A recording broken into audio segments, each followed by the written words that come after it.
ಎಲ್ರಿಗೂ ಈ ದಿನದ 79 ಅಥವಾ 80ನೇ ಸ್ವಾತಂತ್ರ್ಯ ದಿನಾಚರಣೆಯ ಶುಭಾಶಯಗಳು. ಈ ಸ್ವಾತಂತ್ರ್ಯ ದಿನಾಚರಣೆಯನ್ನ ನಾವು ಕಳೆದ 2 ವರ್ಷಗಳಿಂದ ಸಾಕಮ್ಮ ಗುಡಿಸಲುಗಳ ಬಳಿ ವಿಶೇಷವಾಗಿ ಆಚರಣೆ ಮಾಡ್ತೀವಿ. ಗುಡಿಸಲುಗಳು ಎಲ್ಲಿದ್ದಾವೆ ಅಂತಂದ್ರೆ, ರಾಜಧಾನಿ ಕರ್ನಾಟಕದ ರಾಜಧಾನಿ ಬೆಂಗಳೂರಿಂದ ಕೇವಲ ಕೂಗಳತೆ ದೂರ 25 ಕಿಲೋಮೀಟರ್ ಕನಕಪುರ ರಸ್ತೆ ಕಗಲಿಪುರದ ಪಕ್ಕ ಇರುವಂತ ಸಾಕಮ್ಮ ಬಡಾವಣೆ ಗುಡಿಸಲುಗಳು. ತುಂಬಾ ಜನ ಗೊತ್ತಿಲ್ಲ, ಗುಡಿಸಲು ಇಲ್ಲ ರೀ, ಇಲ್ಲೆಲ್ಲೋ ಬೆಂಗಳೂರಲ್ಲೆಲ್ಲೂ ಗುಡಿಸಲು ಇಲ್ಲ ರೀ ಅಂತ ಹೇಳ್ತಾರೆ. ಇದೇನು ನಮ್ ಎಲ್ರಿಗೂ ಗುಡಿಸಲು ತರ ಕಾಣಿಸಲ್ವಾ? ಇದೇನು ಅರಮನೆಗಳ ನೋಡ್ರಿ, ಎಲ್ಲಾ ಕಡೆ ನಮ್ಮ ರಾಷ್ಟ್ರ ಧ್ವಜ ಹೆಮ್ಮೆಯಿಂದ ಹಾರಾಡ್ತಾ ಇದೆ. ಆದ್ರೆ ಇಲ್ಲಿ ಒಂಥರ ತಲೆ ಬಗ್ಗಿಸಿ ನಿಂತಿದೆ. ರಾಷ್ಟ್ರ ಧ್ವಜಕ್ಕೂ ಕೂಡ ಎಲ್ಲೋ ಒಂದ್ ಕಡೆ ನೋವು, ರಾಷ್ಟ್ರ ಧ್ವಜಕ್ಕೂ ಕೂಡ ನೋವು. ಏನಪ್ಪಾ, ಎಲ್ಲಾ ಕಡೆ ಸ್ವಾತಂತ್ರ್ಯ ಸಿಕ್ಕಿದೆ, ಈ ಸಾಕಮ್ಮ ಬಣ್ಣವಳಿಗೆ ಯಾಕೆ ಸ್ವಾತಂತ್ರ್ಯ ಸಿಗ್ತಾ ಇಲ್ಲ? ನಾನು ಹೆಂಗೆ ಇಲ್ಲಿ ಹೆಮ್ಮೆಯಿಂದ ಹಾರಾಡ್ಲಿ ಅಂತ ಹೇಳ್ಬಿಟ್ಟು ಅದು ಕೂಡ ಬೇಸರದಿಂದ ತಲೆ ಬಗ್ಸಿದೆ. ನೋಡಿ, ಒಳ್ಳೆ ಸಂದೇಶ ಕೊಟ್ಟಿದೆ. ನಿಜವಾಗ್ಲೂ ಬರೋ ವರ್ಷದವರೆಗೂ ಸ್ವಾತಂತ್ರ್ಯ ಕೊಡಿಸ್ತೀನಿ ಅಂತ ರಾಷ್ಟ್ರ ಧ್ವಜ ಹೇಳ್ತಾ ಇದೆ. ಇದೊಂದು ಒಳ್ಳೆ ಸಂದೇಶ. ಈ ಒಂದು ವ್ಯವಸ್ಥೆಗೆ ಕಾರಣ ಯಾರು? ಈ ಒಂದು ವ್ಯವಸ್ಥೆ, ಈ ಗುಡಿಸಲುಗಳಲ್ಲಿ ವಾಸ ಇರೋದಕ್ಕೆ, ಈ ಜನ ಈ ಒಂದು ರೋದನೆ ಅನುಭವಿಸ್ತಾ ಇರೋದಕ್ಕೆ, ನರಕ ಯಾತನೆ ಅನುಭವಿಸ್ತಾ ಇರೋದಕ್ಕೆ ಕಣ್ಣೀರು ತುಂಬಿಕೊಂಡಿದೆಲ್ಲ ಗುಡಿಸಲು. ಈ ಗುಡಿಸಲಲ್ಲಿ ಇರುವಂತ ಜನಗಳ ನೋವನ್ನ ಯಾರಾದ್ರೂ ಹೇಳ್ದೆ ಆಗ್ತಾ ಇರೋದಕ್ಕೆ ಯಾರು ಕಾರಣ? ಈ ನೋವನ್ನ ಯಾರು ಯಾಕೆ ಆಲಿಸ್ತಾ ಇಲ್ಲ? ಇವ್ರ ನೋವುಗಳಿಗೆ ಯಾರು ಯಾಕೆ ಸ್ಪಂದಿಸ್ತಾ ಇಲ್ಲ? ಮೊದಲನೇದಾಗಿ ನಮ್ಮ ರಾಜ್ಯ ಸರ್ಕಾರಕ್ಕೆ ಇತ್ತೀಚೆಗಷ್ಟೇ ಆಯ್ಕೆಯಾದ ಡಿ.ಕೆ. ಶಿವಕುಮಾರ್ ಅವರು ನಮ್ಮ ಸ್ವಕ್ಷೇತ್ರ ಕನಕಪುರ ರಸ್ತೆಯಲ್ಲಿ ಓಡಾಡ್ತಾ ಇರ್ತಾರೆ. ಕನಕಪುರ ಕ್ಷೇತ್ರದಿಂದ ಆಯ್ಕೆ ಆಗಿರೋರು ಡಿ.ಕೆ. ಶಿವಕುಮಾರ್ ಅವರೇ. ನಾವು ತುಂಬಾ ಖುಷಿ ಪಟ್ಟುಕೊಂಡ್ರಿ. ನಮ್ಮ ಕ್ಷೇತ್ರದವರು, ನಮ್ಮ ಸ್ವಕ್ಷೇತ್ರದವರು ಮುಖ್ಯಮಂತ್ರಿಯಾಗಿ ಆಯ್ಕೆ ಆದ್ರು. ಇಂಥ ಗುಡಿಸಲುಗಳಿಂದ ಎಲ್ರಿಗೂ ಮುಕ್ತಿ ಕೊಡಿಸ್ತಾರೆ. ಇಂಥ ಗುಡಿಸಲುಗಳಿಂದ ಎಲ್ರಿಗೂ ಮುಕ್ತಿ ಸಿಗ್ತದೆ, ದುರಾಳಿತ ಕಡಿಮೆ ಆಗ್ತದೆ, ಅವ್ಯವಸ್ಥೆಗಳು ಕಡಿಮೆ ಆಗ್ತವೆ, ಮೂಲಭೂತ ಸೌಕರ್ಯಗಳು ಸಿಗ್ತವೆ ಅಂತ ಹೇಳಿ 3 ತಿಂಗಳಾಯ್ತಾ ಬಂತು. ಎಲ್ಲಿ ಸ್ವಾಮಿ ಇನ್ನ ಅದೇ ಜೀವನ. ಎಲ್ಲೋ ಬಿಡದಿಲ್ಲೋಗಿ ಟೌನ್ಶಿಪ್ ನಿರ್ಮಿಸ್ತೀನಿ ಅಂತ ಹೋಗ್ತಾ ಇದ್ದೀರಲ್ರಿ. ಬರ್ರಿ ಇಲ್ಲಿ ಬಡಾವಣೆ ನಿರ್ಮಿಸ್ರಿ. ಗುಡಿಸಲುಗಳನ್ನೆಲ್ಲ ತೆಗೆದ್ಬಿಟ್ಟು ಸಾಕಮ್ಮ ಬಡಾವಣೆ ಅಂತ ಹೆಸರು ಕೊಡ್ರಿ. ಎಲ್ಲಾ ಮಾಧ್ಯಮಗಳ ಹೀರೋ ಆಗ್ತೀರಾ. ಎಲ್ಲಾ ಮಾಧ್ಯಮಗಳಲ್ಲಿ ಡಿ.ಕೆ. ಶಿವಕುಮಾರ್ ರಿಯಲ್ ಹೀರೋ ಅಂತ ತೋರಿಸ್ತಾರೆ. ರಿಯಲ್ ಹೀರೋ ಕರ್ನಾಟಕ ಮುಖ್ಯಮಂತ್ರಿ, ಮಾದರಿ ಮುಖ್ಯಮಂತ್ರಿ ಅಂತ ತೋರಿಸ್ತಾರೆ. ಅಲ್ಲಿ ಯಾರು ಭೂಮಿ ಕೊಡಲ್ಲ ಅಂತ ಹೋದ್ರಲ್ಲಿ ಕಸ್ಕೊಂಡು AICT ನಿರ್ಮಿಸಕ್ ಹೊರಟಿದ್ದೀರಲ್ರಿ. ಏರ್ಪೋರ್ಟ್ ಮಾಡ್ತೀನಿ ಅಂತ ಹೊರಟಿದ್ದೀರಲ್ರಿ. ಇಲ್ಲಿಂದ 4 ಕಿಲೋಮೀಟರ್ 5 ಕಿಲೋಮೀಟರ್ ಕಣ್ರಿ. ಏರೋಪ್ಲೇನ್ ಟೇಕಪ್ ಆದ ತಕ್ಷಣ ಗುಡಿಸಲು ಕಾಣಿಸ್ಕೊಂಡ್ರಿ. ಗುಡಿಸಲು ಕಾಣಿಸ್ಕೊಂಡ್ರಿ. ಜನ ನಗೀತಾರೆ ಕಣ್ರಿ. ಬೆಂಗಳೂರು ರಾಜಧಾನಿಗೆ 2 ಏರ್ಪೋರ್ಟ್ ಅಂತ, ಏರ್ಪೋರ್ಟ್ ಅಲ್ಲಿ ಹಾರ್ತಾ ಇರ್ಬೇಕಾದ್ರೆ ಗುಡಿಸಲು ಕಾಣಿಸ್ತಾವೆ ಅಂತ ಜನ ನಗೀತಾರೆ ಕಣ್ರಿ. ಏರ್ಪೋರ್ಟ್ ಏನಾನ ನಿರ್ಮಿಸ್ಬಿಟ್ರೆ ನಾಚಿಕೆ ಕೇಳ್ಕೊಂಡ್ರಿ ನಿಮ್ಗೆ. ಏರ್ಪೋರ್ಟ್ ಏನೋ ಈ ಸ್ಥಳದಲ್ಲಿ ನಿರ್ಮಾಣ ಆಗೋಯ್ತು ಅಂತ ಅನ್ಕೊಳ್ಳಿ. ಯಾರೋ ಶ್ರೀಮಂತ ಬರ್ತಾನೆ, ನೀವು ಶ್ರೀಮಂತನಿಗೆ ತಾನೇ ಏರ್ಪೋರ್ಟ್ ನಿರ್ಮಿಸ್ತಾ ಇದ್ದೀರಿ. ಶ್ರೀಮಂತ, what is this, where are we? ನಾವೆಲ್ಲಿದ್ದೀವಿ? ರಾಜಧಾನಿ ಅಂತ ಹೇಳ್ತಾರೆ, ಗ್ರೇಟರ್ ಸಿಟಿ ಅಂತ ಹೇಳ್ತಾರೆ, ಸಿಲಿಕಾನ್ ಸಿಟಿ ಅಂತ ಹೇಳ್ತಾರೆ. ನಾವು ನೋಡಿದ್ರೆ ಇನ್ನ ಗುಡಿಸಲಲ್ಲೇ ಇದ್ದೀವಿ ಅಂತ ನನ್ನ ಪ್ರಕಾರ ಇಳಿದು ಬಿಡ್ತಾನೆ ಏರೋಪ್ಲೇನ್ ಇಂದ. ಯಾವ್ದೋ ಗುಡಿಸಲು ಸಿಟಿಗೆ ತಂದು ನಿಲ್ಲಿಸಿದ್ದೀರಾ ನಮ್ನ ಅಂತ ಈ ಆಡಿಸ್ತಾನೆ ಕಂಡ್ರಿ ಸರ್ಕಾರನ.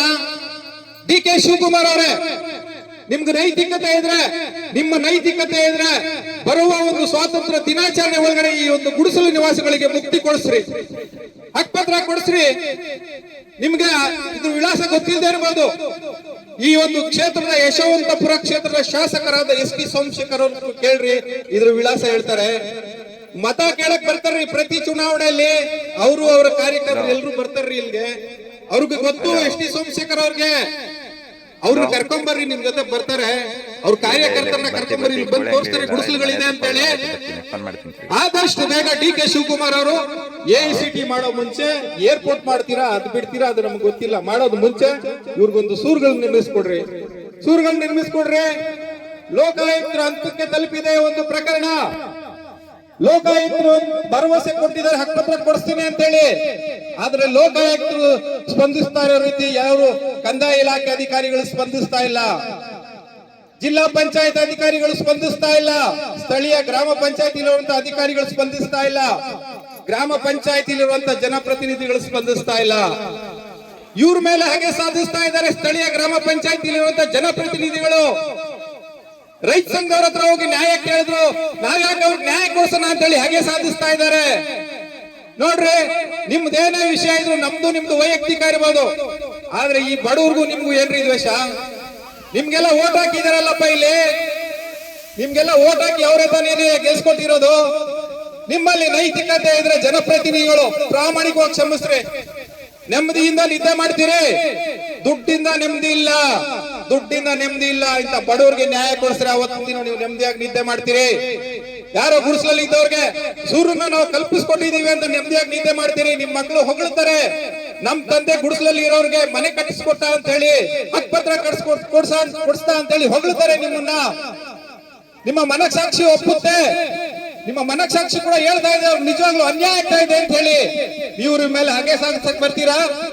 ನಾವು ಇಲ್ಲಿ ಇರುವಂತವ್ರು ಅರ್ಹ ಇಲ್ಲಿ ಗುಡಿಸಲು ನಿವಾಸಿಗಳ 47 ಜನ ಪಟ್ಟಿನ ನಾವು ಆಯ್ಕೆ ಮಾಡ್ಕೊಂಡು ತಗೊಂಡು ಕೊಟ್ರೆ ಅದರಲ್ಲಿ 18 ಜನ ಕೊಡ್ತೀವಿ, 20 ಜನ ಕೊಡ್ತೀವಿ ಅಂತ ಹೇಳಿ ಅದರಲ್ಲೂ ತಾವು ಮಸಲ್ ಕಲ್ಲು ಹುಡುಕ್ತಾ ಇದ್ದೀರಾ? ತಾಯಿ ಎದೆಯಲ್ಲಿ ವಿಷ ಹುಡುಕ್ತಾ ಇದ್ದೀರೇನ್ರಿ? ಯಾರನ್ನ ಬಂದು ಈ ಗುಡಿಸಲಲ್ಲಿ ವಾಸ ಇರ್ತೀರನ್ರಿ? ನಾವೇ ಇರ್ಲಿ ನೀವೇ ಇರ್ಲಿ ಇರ್ತೀರೇನ್ರಿ? ಹಕ್ಕುಪತ್ರ ಏನೋ ಒಂದ್ ಅರ್ಧ ಸೈಡ್ ಹಕ್ಕುಪತ್ರ ಸಿಗ್ಬೋದು ಅಂತ ಹೇಳಿದ್ರೆ ನಾವು ಬಂದು ದಶಕಗಳ ಕಾಲ ಗುಡಿಸಲಲ್ಲಿ ವಾಸ ಇರಕ್ ಆಗ್ತದೇನ್ರಿ? ಅವೆಲ್ಲ ಬಿಡ್ರೆ ಸ್ಥಳೀಯ ಜನಪ್ರತಿನಿಧಿಗಳು ಪ್ರಾಮಾಣಿಕವಾದಂತ ಪ್ರಯತ್ನ ಮಾಡಬೇಕು ಇವ್ರಿಗೆ ಹಕ್ಕುಪತ್ರ ಕೊಡ್ಸಕ್ಕೋಸ್ಕರವಾಗಿ. ಇವತ್ತೊಂದು ದಿನ ನನ್ನ ಪ್ರಕಾರ ಎಲ್ಲಾ ಪ್ರಕ್ರಿಯೆಗಳಿಗೂ ಚಾಲನೆ ಸಿಕ್ಕಿದೆ ಇವ್ರಿಗೆ ಹಕ್ಕುಪತ್ರ ಕೊಡೋಕ್ಕೋಸ್ಕರವಾಗಿ. ಆದ್ರೆ ಕೆಲವರು ಸ್ಥಳೀಯರ ವಿರೋಧ, ಯಾರೊಬ್ಬ ಪ್ರಾರಂಭದಿಂದ ವಿರೋಧ ಮಾಡ್ತಾ ಇದ್ದಾನೆ ಅದನ್ನೇನು ಲೆಕ್ಕಕ್ಕೆ ತಗೊಂಡಿಲ್ಲ ಲೋಕಾಯುಕ್ತ ಇರ್ಲಿ ಕಂದಾಯ ಇಲಾಖೆ ಇರ್ಲಿ. ಆದ್ರೆ ಸ್ಥಳೀಯ ಜನಪ್ರತಿನಿಧಿಗಳು ಕೈ ಜೋಡಿಸಿದ್ರೆ ಖಂಡಿತವಾಗ್ಲೂ ಕೆಲಸ ಆಗ್ತದೆ, ಖಂಡಿತವಾಗ್ಲೂ ಕೆಲಸ ಆಗ್ತದೆ. ನಾವು ಓಟ್ ಕೇಳಕ್ಕಲ್ಲಪ್ಪ ಬಂದಿರೋದು ಇವ್ರ ಹತ್ರ, ನಾವ್ ಯಾರು ಇವ್ರ ಹತ್ರ ಓಟ್ ಕೇಳಕ್ ಬಂದಿಲ್ಲ. ಇವ್ರ ಜೀವನದಿಂದ ಮುಕ್ತಿ ಕೊಡ್ಸೋಣ ಅಂತ ಹೇಳಿ ನಾವು ಬಂದಿರೋಂಥದ್ದು. ಇವ್ರಿಗೆ ಈ ಒಂದು ಮಕ್ಕಳ ಕನಸು, ಗುಡಿಸಲಲ್ಲಿ ಕಾಣ್ತಾ ಇರೋ ಕನಸು ಮನೆಗಳಲ್ಲಿ ಕಾಣಲಿ ಅನ್ನೋ ಒಂದು ಉದ್ದೇಶ. ಬಿಸಿಲು, ಮಳೆ, ಗಾಳಿ, ಸಿಡಿಲು, ಗುಡುಗು ಬಂದಾಗ ನೆಮ್ಮದಿಯಿಂದ ಇವ್ರು ನಿದ್ದೆ ಮಾಡ್ಲಿ ಅನ್ನೋ ಒಂದು ಉದ್ದೇಶ, ನೆಮ್ಮದಿಯಿಂದ ನಿದ್ದೆ ಮಾಡ್ಲಿ ಅನ್ನೋ ಉದ್ದೇಶಕ್ಕೋಸ್ಕರ ನಾವು ಬಂದು ಇವ್ರ ಜೊತೆ ಪ್ರಾಮಾಣಿಕವಾಗಿ ಶ್ರಮಿಸ್ತಾ ಇದೀವಿ. ಇವರು ಏನೋ ಒಂದು ದಿನ ಊಟ ಮಾಡಿದೀವಿ, 1-2 ಸಲನೋ 3 ಸಲನೋ ಟೀ ಕೊಡ್ತಿದೀವಿ. ನಾವ್ ಇನ್ನೇನು ಇವ್ರ ಹತ್ರ ಬಯಸ್ತಾ ಇಲ್ಲ, ನಾವ್ ಇನ್ನೇನು ಬಯಸ್ತಾ ಇಲ್ಲ. ಕೇಂದ್ರ ಸರ್ಕಾರ ಪ್ರಧಾನಮಂತ್ರಿ ಆವಾಸ್ ಯೋಜನೆ ಗುಡಿಸಲು ಮುಕ್ತ ಭಾರತ ಎಲ್ಲಿದೆ ಭಾರತ? ಇದು ಪಾಕಿಸ್ತಾನದಲ್ಲಿ ಇದೆಯಾ ಅಥವಾ ಬಾಂಗ್ಲಾದೇಶದಲ್ಲಿ ಇದೆಯಾ? ಈ ಗುಡಿಸಲು ಭಾರತದ ವ್ಯಾಪ್ತಿಗೆ ಬರೋದಿಲ್ವಾ? ಏನ್ರಿ ನಮ್ ಸಂಸದರು ಶೋಭಾ ಕರಂದ್ಲಾಜೆ ಅವರೇ, ನಿಮ್ ವ್ಯಾಪ್ತಿಗೆ ಬರೋದಿಲ್ವಾ ಈ ಗುಡಿಸಲುಗಳು? ನಿಮ್ ವ್ಯಾಪ್ತಿಗೆ ಬರೋದಿಲ್ವಾ? ಯಾವ್ದಾದ್ರು ಮಾತಾಡಿದಿರಾ ಈ ಗುಡಿಸಲುಗಳ ಬಗ್ಗೆ? ಸಂಸತ್ತಲ್ಲಿ ಹೋಗಿ ಮಾತಾಡಿದಿರಲ್ರಿ ಪಾರ್ಲಿಮೆಂಟ್ ಅಲ್ಲಿ? ನನ್ನ ಕ್ಷೇತ್ರದಲ್ಲೂ ಇನ್ನ ಗುಡಿಸಲಿದ್ದಾವೆ ಸ್ವಾಮಿ, ಇನ್ನೂ ಅಲ್ಲಿ 45ರಿಂದ 50 ಕುಟುಂಬಗಳು ಗುಡಿಸಲಲ್ಲಿ ವಾಸ ಮಾಡ್ತಾ ಇದ್ದಾವೆ. ಇಲ್ಲೂ ಕೂಡ ಆವಾಸ್ ಯೋಜನೆ ಜಾರಿಗೊಳಿಸಿ ಅಂತೇಳಿ ಯಾವತ್ತನ ಕೇಳಿದ್ದೀರಾ? ಯಾಕೆ ಕೇಳ್ತಾ ಇಲ್ಲ? ನಿಮ್ಮ ಕ್ಷೇತ್ರದ ವ್ಯಾಪ್ತಿಗೆ ಬರೋದಿಲ್ವಾ? ನಿಮ್ಮ ಕ್ಷೇತ್ರದ ವ್ಯಾಪ್ತಿಗೆ ಬರೋದಿಲ್ವೇನ್ರಿ? ಏನನ್ನ ಮಾತಾಡಿದ್ರೆ ನಮ್ MLA SD ಸೋಮಶೇಖರ್ ಅವರು ಮುನ್ಸ್ಕೊಂಡ್ಬಿಡ್ತೀರಲ್ಲ ಸ್ವಾಮಿ, ಮಾರ್ನಿದ್ದೀರ ಫೋನ್ ಮಾಡ್ತೀರಿ. ನಿಮ್ ವ್ಯಾಪ್ತಿಗೆ ಬರೋದಿಲ್ವಾ? ಒಂದು ರೆಸಲ್ಯೂಷನ್ ಪಾಸ್ ಮಾಡ್ರಿ, ಅಧಿವೇಶನದಲ್ಲಿ ಮಾತಾಡ್ರಿ. ಎಲ್ಲಾ ವಿಷಯದ ಬಗ್ಗೆ, ಎಲ್ಲಾ ಸಮಸ್ಯೆಗಳ ಬಗ್ಗೆ ಅಧಿವೇಶನದಲ್ಲಿ ಮಾತಾಡ್ತಿರಲ್ಲ, ಆ ರೀತಿ ಸಾಕಮ್ಮ ಬಡಾವಣೆ ಬಗ್ಗೆ ಅಧಿವೇಶನದಲ್ಲಿ ಮಾತಾಡ್ರಿ. ಅವತ್ತು ನಾವು ನಿಜವಾದ ಶಾಸಕರು ಅಂತ ನಾವು ಒಪ್ಕೊಂತೀವಿ ನಿಮ್ನ. ಈ ಒಂದು ಗುಡಿಸಲುಗಳಿಂದ ಮುಕ್ತಿ ಕೊಡಿಸ್ಬೇಕಾದ್ರೆ ಎಲ್ಲರೂ ಕೂಡ ಪ್ರಾಮಾಣಿಕವಾಗಿ ಶ್ರಮಿಸಿದಾಗ ಮಾತ್ರ ಇವ್ರಿಗೆ ಒಂದು ಗುಡಿಸಲುಗಳಿಂದ ಮುಕ್ತಿ ಸಿಗ್ಬೋದು. ನಾವು ನೋಡ್ರಿ, ನಮ್ಮ ಮೇಲೆ ಒಂದು ಕೇಸ್ ಆಗಿದೆ, 25 ಜನ ಮೇಲೆ ಕೇಸ್ ಆಗಿದೆ.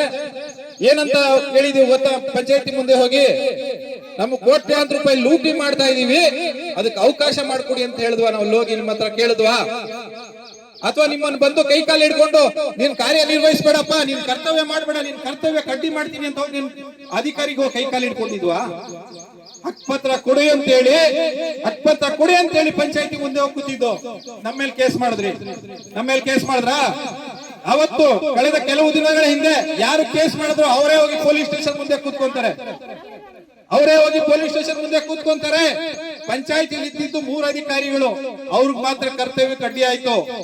ಪೊಲೀಸ್ ಸ್ಟೇಷನ್ ಅಲ್ಲಿ 40ರಿಂದ 50 ಜನ ಅಧಿಕಾರಿಗಳಿದ್ರಲ್ಲ, ಅವ್ರಿಗೆ ಯಾರು ಕರ್ತವ್ಯ ಕಡ್ಡಿ ಆಗ್ಲಿಲ್ವಾ? ಅವ್ರಿಗೆ ಯಾರು ಕರ್ತವ್ಯ ಕಡ್ಡಿ ಆಗ್ಲಿಲ್ವನ್ರಿ? ಶ್ರೀನಿವಾಸ್, ನೀವೇ ಎಸ್ ಪಿ ಅವರೇ, ನೀವೇ ತಾನೇ FIR ಮಾಡಿದ್ ನಮ್ಮ ಮೇಲೆ, ಅವ್ರ ಮೇಲೆ ಯಾಕ್ರಿ FIR ಮಾಡ್ತಾ ಇಲ್ಲ? ಅವ್ರು ಬೇರೆ ಕಾನೂನು, ನಮ್ಗೊಂದು ಬೇರೆ ಕಾನೂನು ಇದೆಯನ್ರಿ? ನಮ್ಗೆ ಬೇರೆ ಕಾನೂನು ಇದೆಯನ್ರಿ? ನೀವು ಇನ್ನ 50 ಕೇಸ್ ಹಾಕ್ರಿ, ರೌಡಿ ಶೀಟರ್ ಮಾಡ್ತೀರಾ ಮಾಡ್ರಿ, ಏನು ಮಾಡ್ತೀರಾ ಮಾಡ್ರಿ, ನಾವು ನ್ಯಾಯದ ಹಾದಿ ಬಿಟ್ಟು ಹೋಗಲ್ಲ. ಈ ದೇಶದ ಕಾನೂನು ಬಗ್ಗೆ ನಮ್ಗೆ ಗೌರವ ಇದೆ, ಸಂವಿಧಾನದ ಬಗ್ಗೆ ಗೌರವ ಇದೆ, ಪ್ರಜಾಪ್ರಭುತ್ವದ ಬಗ್ಗೆ ನಮಗೆ ಗೌರವ ಇದೆ. ಅದ್ರ ಅಡಿಲಿ, ಅದ್ರ ಚೌಕಟ್ಟಲ್ಲೇ ನಾವು ಕಾರ್ಯನಿರ್ವಹಿಸ್ತೀವಿ. ಯಾರೇ ನಮ್ಮನ್ನ ತುಳಿಯಕ್ ನೋಡಿದ್ರು ನಾವು ತುಳಿಯಕ್ಕಾಗಲ್ಲ. ನಮ್ಮ ಹೋರಾಟ ಪ್ರಾಮಾಣಿಕವಾಗಿದೆ, ನಮ್ಮ ಹೋರಾಟಗಳು ನೈಜತೆಯಿಂದ ಕೂಡಿವೆ.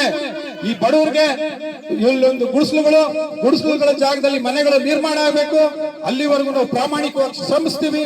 ನಮ್ ಜೊತೆ ಈ ಭಾಗದ ಸ್ಥಳೀಯ ಜನಪ್ರತಿನಿಧಿಗಳು, ನಮ್ಮ ಶಾಸಕರು, ನಮ್ಮ ಸಂಸದರು, ನಮ್ಮ ಮುಖ್ಯಮಂತ್ರಿಗಳು, ಎಲ್ಲರೂ, ಪ್ರಧಾನಮಂತ್ರಿಗಳು ಕೂಡ ಎಲ್ಲರೂ ಸೇರಿ ಪ್ರಾಮಾಣಿಕವಾಗಿ ಶ್ರಮಿಸಬೇಕು.